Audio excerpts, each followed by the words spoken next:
All right, let's talk about India's union budget.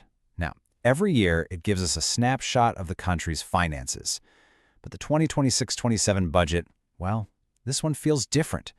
It's less of a report card and more of a blueprint for ambition. So, we're going to break down this roadmap that's designed to transform India into a developed nation. And this quote from the finance minister really sets the tone, doesn't it? The message here is crystal clear. This isn't about small tweaks. It's about big, decisive, structural change. It's a declaration that underpins everything we're about to look at, signaling a real commitment to long-term growth, even when the global economy is a bit shaky. So here's how we're going to break it all down. First, we'll look at the core vision, the big idea. Then we'll dive into how they plan to power the economy's growth engine. After that, we'll see where the investment in people is going. Of course, we'll get to what it means for your wallet with tax changes, and finally, we'll see how the government plans to balance the nation's books. Okay, first up, the vision. Before we get into the nuts and bolts of the numbers, it's so important to understand the philosophy behind it all. The entire budget is really framed around this goal of Viksit Bharat, a developed India, and that goal is built on a very specific set of principles. And that philosophy really boils down to what the government is calling the three kartavyas, or duties. Think of them as the three pillars holding everything up. Pillar 1, put the economy into overdrive and keep it there. Pillar 2, empower citizens, build their skills, and help them achieve their dreams. And Pillar 3, make sure that the benefits of all this growth reach every single person. No one left behind. So how does that big vision actually turn into action? Well, that brings us right to our second section, powering the growth engine. This is where we see that first duty, accelerating growth, put into practice, with a major focus on building out India's own Made in India future. And what's the number one tool for the job? It's a continued, absolutely massive push for public infrastructure. We are talking about building the real physical backbone of the economy, the roads, the railways, the ports, the digital networks that let businesses really thrive. And just look at the scale of this investment. It's a staggering 12.2 lakh crore rupees.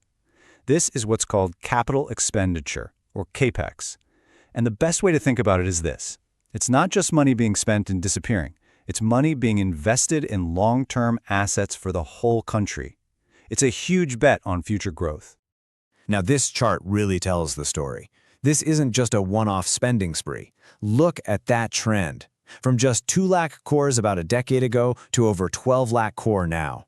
That's not a random spike, that is a clear long-term strategy. The thinking is that this kind of public spending creates a ripple effect. It creates jobs, and it encourages private companies to invest too. Okay, so beyond the big infrastructure projects, the budget is also making some really targeted bets on key sectors. We're seeing huge investments to try and become a global hub in things like biopharma and electronics. There's a new push for semiconductors with Mission 2.0, and this is so important, a dedicated fund to help all those micro, small, and medium enterprises, the MSMEs, grow into the champions of tomorrow. But look, an economy's nothing without its people, right? And that brings us to our third section, which is all about that second great duty, fulfilling aspirations and building up the capacity of India's citizens. This gives you a quick snapshot of where the focus is. It's not just one thing, it's a whole package. From building new medical hubs for better healthcare to establishing 5 new university townships for education. And one really standout initiative is the creation of she-marts.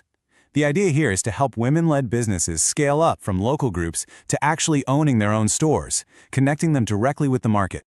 And check this out. Here's where technology meets empowerment.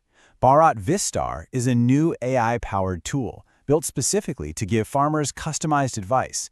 It pulls together a ton of different data to help them make better decisions, boost their crop yields, and lower their risk. The whole idea is to put the power of AI directly into the hands of the farmer. All right, now for the section that, let's be honest, everyone waits for, taxes. Let's dig into what the 2026-27 budget actually means for your personal finances.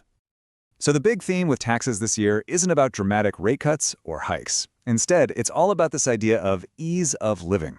The goal is simple: make the system less complicated and reduce the headache of filing for the average taxpayer. Okay, here's a really clear example of that.